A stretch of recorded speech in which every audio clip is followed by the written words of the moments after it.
Wait, it's really no good. Despite my husband's attempt to quickly stand up and stop me, the side dish unexpectedly came to the rescue. With a swift motion, my husband extended his right leg and accidentally stepped on the side dishes, slamming his body onto the floor. Ouch! Ignoring my groaning husband, I energetically opened the door. Surprise! Well, I already knew. When I saw off the paramedics, I noticed some unfamiliar woman's shoes placed at the entrance. You see, my name is Eleanor, and I work as a manager in a company. I have lived a life solely focused on work until now, but I got married 6 months ago and now live with my husband, Owen. My husband and I are 5 years apart, and I'm the older wife. Our paths crossed 8 years ago. He came to my workplace as a salesperson for a job magazine, eager to make a sales pitch. I still vividly remember that moment. As a recent graduate, he had a nervous expression on his face as he dived into the sales pitch. My husband, who had recently become independent from his senior colleagues, was unsure of whom to approach and appeared flustered at the reception desk. And it happened that I was coincidentally there. I returned from a slightly late lunch to find my husband at the reception desk. "Is there something I can help you with?" Unable to get a response from him at the reception desk and sensing his suspicious behavior, I approached him. I came about the job magazine. Oh, I see. Did your contact person change? Huh? My husband looked bewildered. Being a newcomer, he was eager to knock on the doors of this company. However, job magazine contracts are usually handled by the headquarters of major companies. Unaware of this, he was determined to secure a major contract. Unfortunately, he ended up coming to the company where I work, which is a subcontractor. When I explained this to him, his face turned beet red. I'm sorry. Oh, no, not at all. I believe that kind of enthusiasm is really important in your work, you know. Good luck with everything. Thank you very much.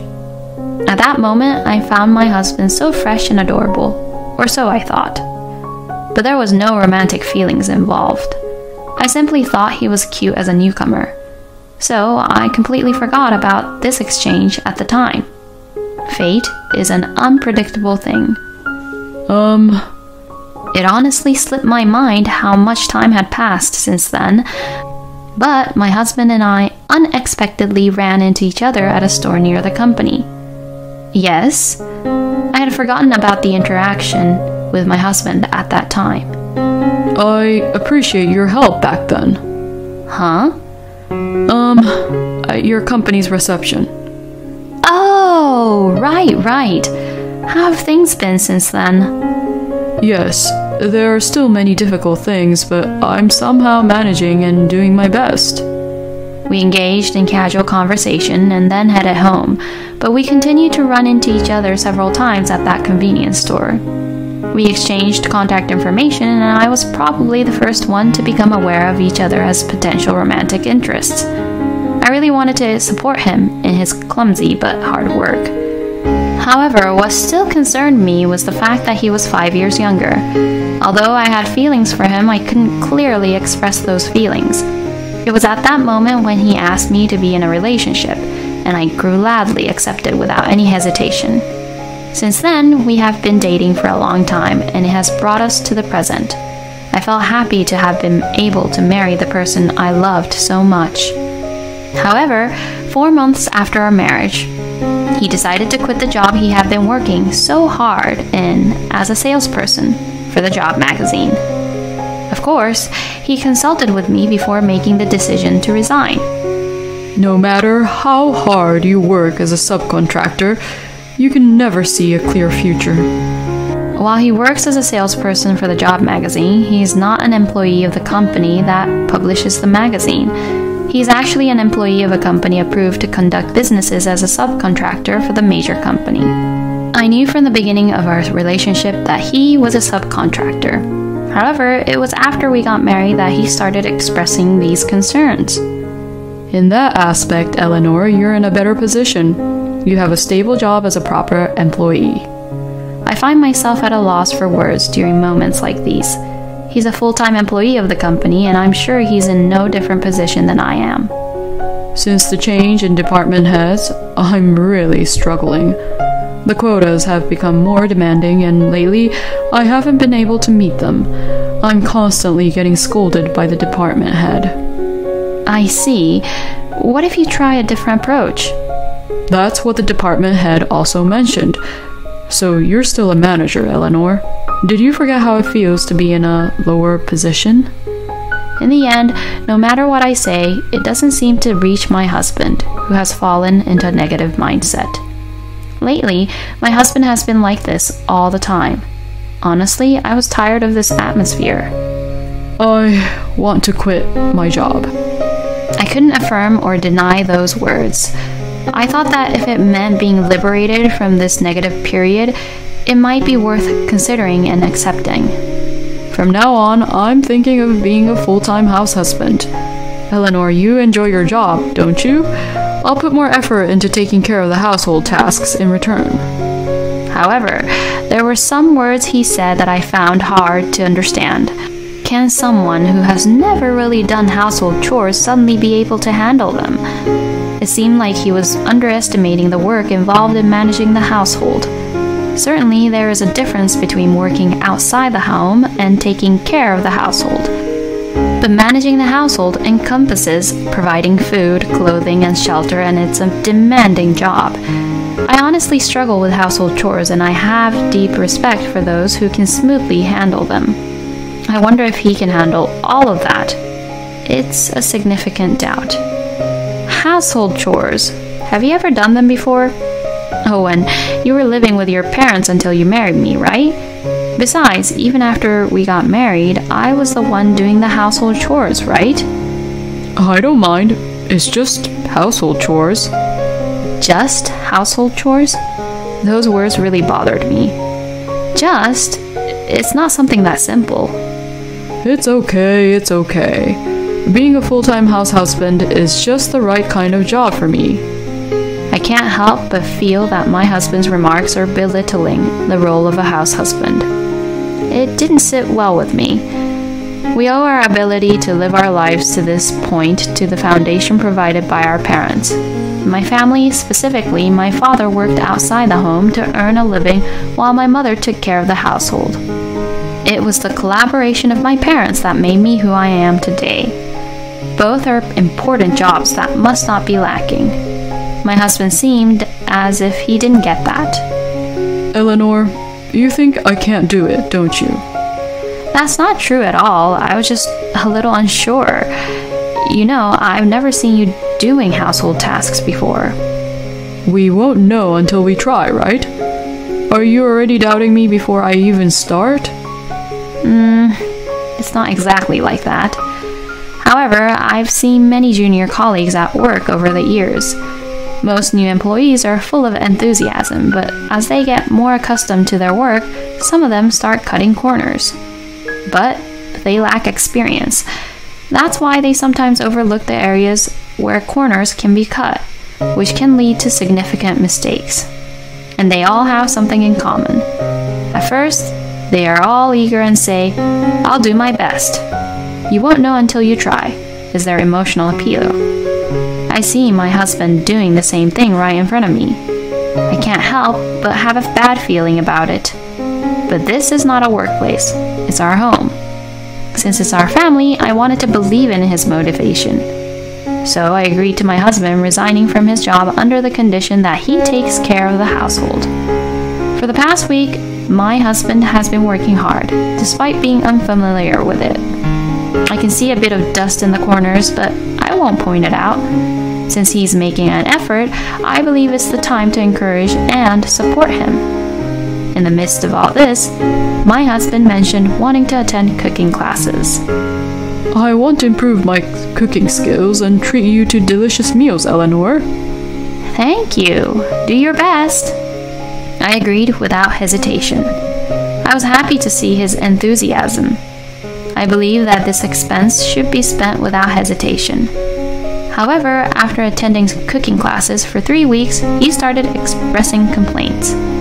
Even when I come home tired from work, All that's prepared on the table is convenience store lunches. Hey, what have you been doing during the day? I couldn't stay silent anymore after a week of continuous convenience store meals. I've been studying cooking. I don't see any results though. I'm tired, so there's nothing I can do about it. I understand. Working can be tiring sometimes. Are you tired for a whole week? If it were just a few days, it would be understandable, but this seems like a complete mess. You don't understand anything, Eleanor. You have no idea how difficult household chores are. I do understand. That's why I've been expressing my gratitude all along.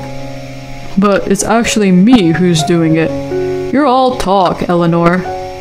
I felt incredibly angry. What was the point of that discussion we had? Well then, don't do the housework anymore. Huh? Owen's eyes are sparkling with excitement. He really reminds me of those juniors at the company who only talk big. Are you serious? Yeah, because you can't do it, right? I guess it's not for me.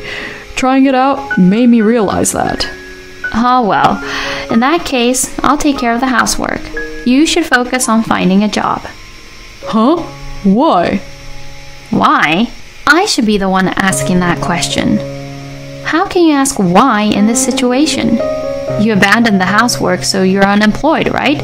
I don't intend to support an unemployed person. Please find a job and make good use of your time. Owen fell silent for a while and then looked at me with wide eyes. Let's have a child. Huh? I'll take care of the child. Oh, really? Do you even like children? By the way, do you have any qualifications related to education? No, I don't. Oh, I see. Well, even without qualifications, you can still work. If you want to, you can try looking for a job. No, not like that. It's about raising a child. It'll be our child, you know? What? Let's have a child. Then it won't be a problem if I stay at home, right? My affection for him, which had barely held on, was shattered by his words. To this person, it's impossible. Let's get a divorce. What? Why? Why did you marry me in the first place? Before marrying me, you were working, putting in so much effort. And yet, right after we got married, you quit your job and said you would do the household chores. I accepted that and have been watching over you, but it didn't last. If being married to me is moving you in a negative direction, that's not a good thing. Besides, I want you to keep your promises. I've been supporting you in my own way all this time. But I'm not a saint. I don't intend to support someone who's fully dependent on me. His expression changed drastically. I'm sorry. I'm so sorry. I won't rely on you anymore. I'll take care of the household chores properly. Please, don't leave me. Seeing my husband crying in front of me, my resolve remained unchanged. Even though he was sobbing, I knew that no real solution would come from comforting him now. So I suggested that we have a proper discussion at a later time. I actually wanted to have the discussion right away, but I had a business trip the next day and didn't have the time for a meaningful conversation. Although I felt reluctant to leave, I finished preparing for the business trip. The next morning when I woke up, breakfast was prepared. My husband kept apologizing, saying, "I'm sorry," multiple times. "Thank you for breakfast, it's delicious." Yeah, I'm glad. When will you be back? Maybe in 3 days. Oh, I see. I'll take care of things at home properly. Take care on your business trip, okay? Yeah, thank you. In front of me is a husband who seems completely heartbroken. It would be a lie to say that my heart is not swayed by his appearance. However, no matter how complicated my personal life may be, I won't let it affect my work. I mentally switched gears and headed to my business trip. I had planned to have meetings spread out over 3 days, but one of the client's representative fell ill, so the meetings were canceled on the second day. I ended up coming back home one day early. I thought about contacting my husband to let him know about the change in plans, but considering the tension between us, I decided to just inform him that the schedule had changed. I was worried that it would further unsettle him. With that in mind, I purchased a ready-made meal and returned home. "I'm back." There was no response when I called out at the entrance. The house was completely dark. Maybe he's not home. I walked towards the living room without turning on the lights, and as I opened the door to the living room, there was a loud noise. What? I quickly turned on the lights to find my husband wearing only his underwear collapsed on the floor. "Hey, Owen?" It was my first experience of feeling completely blank in my mind. I hurriedly approached the living room. What should I do? An ambulance. I quickly called an ambulance. While waiting for them to arrive, I kept calling my husband's name desperately, but he remained unconscious. Afterwards, the paramedics arrived and tried to communicate with my husband, but there was no response. "Please accompany us." Understood. I was in a state of panic. "Oh, I dropped a few side dishes there. Please be careful." I called out to the paramedics to prevent them from slipping on the side dishes I accidentally dropped in a moment of panic, but the scattered side dishes were also at my feet. As I stepped on them and lost my balance, the phone I was holding flew into the air and fell forcefully towards my husband. Did I just hear a voice? I unintentionally made eye contact with one of the paramedics. I gently peered into my husband's face and realized something. Perhaps the paramedics are thinking the same thing. I apologize. Huh? Oh. You can go home now, it's fine. Ah, I see. Yes, I'm truly sorry for causing a disturbance. Oh, no worries. Well then, we'll take our leave. They lowered my husband from the stretcher and left the house. I saw them off to the front door. Then something caught my eye. I truly felt sorry. I apologized to the paramedics as well, but if there were people who truly needed them while they were tending to my husband, then what my husband did would be a grave offense. I couldn't forgive it from the bottom of my heart. My husband, wearing nothing but his underwear, was lying on the floor. The season was approaching winter. Surely it must be very cold like this. Wake up quickly. Why did you do such a thing? There was no response from my husband. Hello, Mr. Feigned Illness? Achoo! You don't sneeze when you're unconscious, right? Wake up already. He seems to have quite the resilience. Ah, that's right. I should dress you in clothes, or you'll be cold. Let me bring some clothes. As I tried to get up and head to my husband's room, something wrapped around my leg. No! My husband was desperately grabbing on to my leg. Oh, is the fainting act over? Absolutely not, because it's no good. What is it? Don't come into my room. Why not? Sir? It's a surprise. I'm preparing a lot of things for you, Eleanor, when you come back tomorrow. Don't look. Then it's a surprise for now. Wait, it's really not allowed. As my husband hurriedly got up and tried to stop me, the side dishes came in handy. With a swift motion, my husband extended his right leg and accidentally stepped on the side dishes, slamming his body onto the floor. Ouch. Ignoring my writhing husband, I forcefully opened the door. Surprise! I already knew. When I saw off the paramedics, there were unfamiliar woman's shoes placed at the entrance. You, are you my husband's affair partner? It's not an affair. We're serious, but...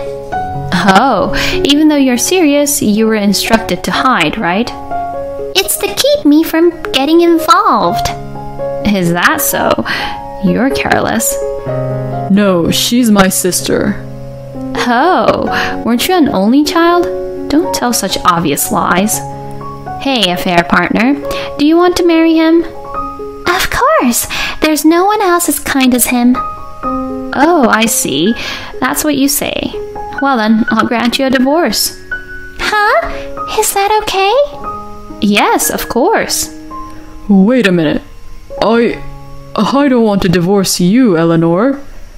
Wait, Owen? Didn't you say that you wanted to divorce but your wife wouldn't let you? Wasn't that what you said? Isn't it contradictory? Hold on. Just shut up already. You're obviously just a fling for me.